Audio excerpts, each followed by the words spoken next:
guy who watched my video on ADHD and heard some of the things I said about ADHD. One time I had a conversation about it. So recently he sent me a tweet. So I'm going to read the tweet, read part of our conversation and give my opinion. So the tweet is from Anambra First Son at Uchepi Okoye on Twitter. He said, I recently found out that people living with ADHD do not miss people. For them, it is out of sight, out of mind. If you're not physically there, you don't exist. This has really messed up a lot of relationships.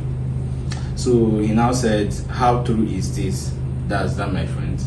I said, yes, it's partly true, but it is not like that. He now said, now wow, and it's just natural in a person. I said, yes. My opinion on this is a very, very complex matter that doesn't have a very simple explanation. There is no way I will explain it simply.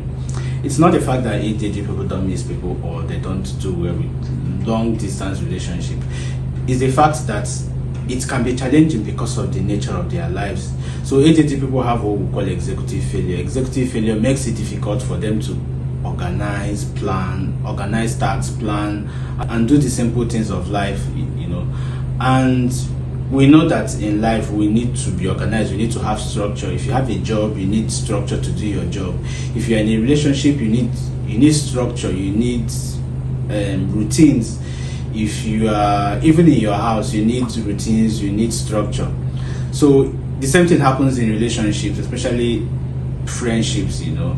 So for ADHD people, when somebody moves out or when somebody is out of sight, it's not that they forget that person, it's just because sometimes they lack the structure to maintain those relationships. If you are going to maintain a relationship, you need to call that person, you need to text regularly, you need to check up on that person.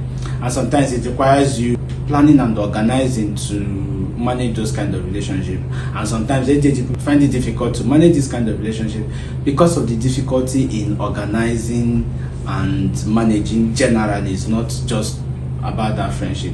So yeah, it might look like when people are not in their lives or when they don't see people, they no longer care about that people or they just abandon them. No, it just that it can be challenging for them organizing and managing events or tasks. So that is why it is like that and not simply that ADHD people is out of sight, out of mind.